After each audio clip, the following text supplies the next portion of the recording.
Hey everyone, welcome back to Scotty Pog. I hope you're doing fantastic today.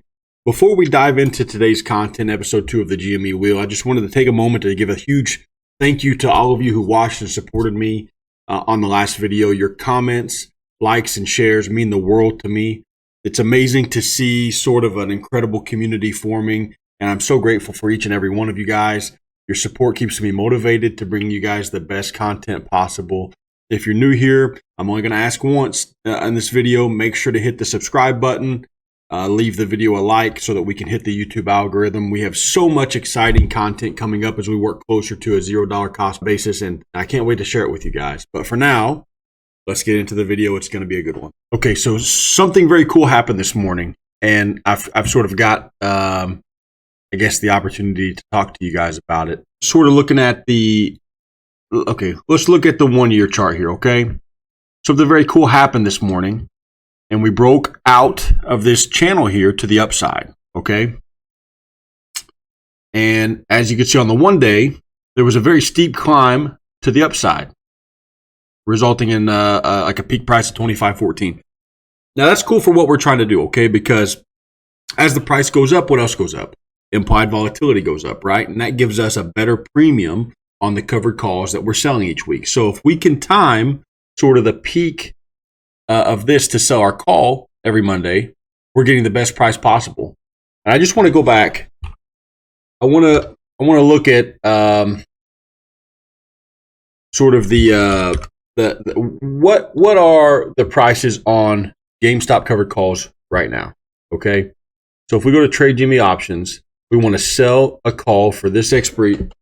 And we go up to, okay, so here's the $30, this is a great example of the difference in implied probability, right? The difference in, this is why it's so important to get the highest price of the day.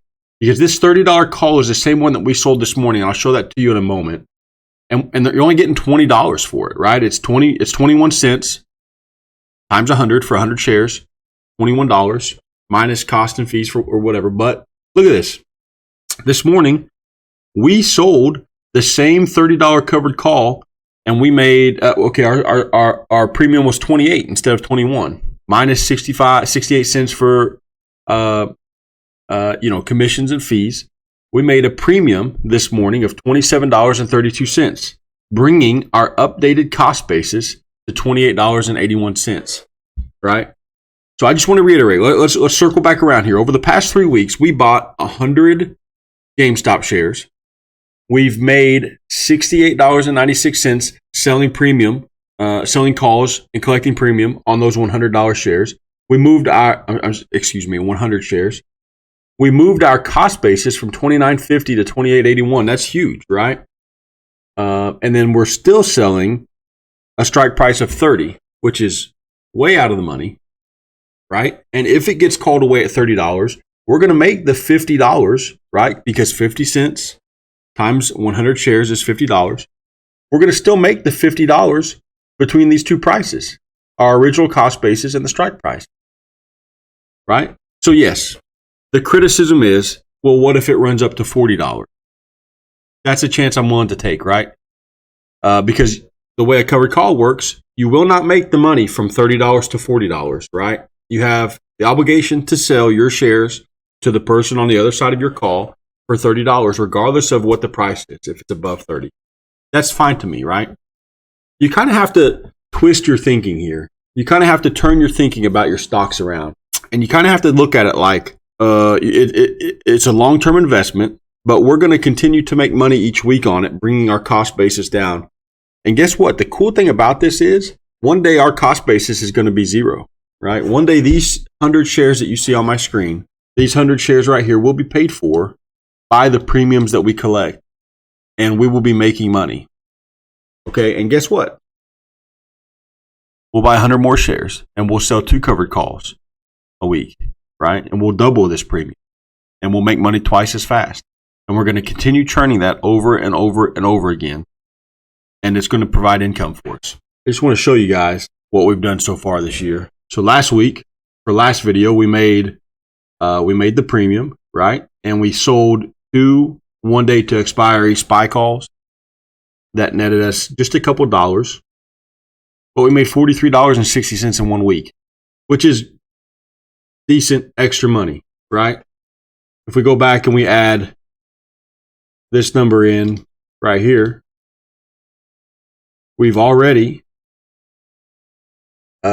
made good money for this week, right? And if I see an opportunity to take a good scalp on SPY 1 day to expiry options, I might do so. But yeah, this is pretty cool. So guys, I just want to sort of reiterate to you real quick that we're not trying to hit a grand slam.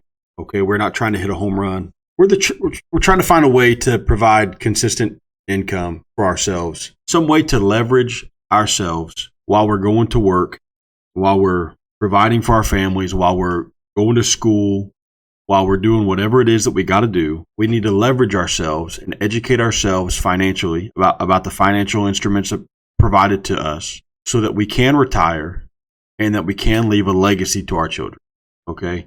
Not to get on my soapbox, but one of the best things you can do as a person is educate yourself about the financial instruments available. Okay? One of the easiest ways to do that is by selling covered calls on the stocks that you already hold. Okay? If you're willing to hold a position and you're willing to let it go above your cost basis price, then why not make a couple dollars on it in the meantime, right? And this can definitely build, right? This can definitely become more than just a couple dollars a week, right? Imagine there are several GME holders out there that hold several hundreds of shares. And I know that the talk about selling covered calls or whatever is a little iffy. You don't have to do it on GameStop, right? You could do it on Tesla if you have the capital in your account. You could do it on Nvidia, like good stocks that typically go up. You can still make premiums selling to people while holding those stocks, and it doesn't mean that your shares necessarily get called away. But this is something you guys need to educate yourself about and at least consider. Anyway, thank you for tuning into the video. If you agree with what I said, if you like the video, throw me a like, throw me a subscribe. I appreciate each and every one of you guys for taking the time to watch my video. Thank you very much.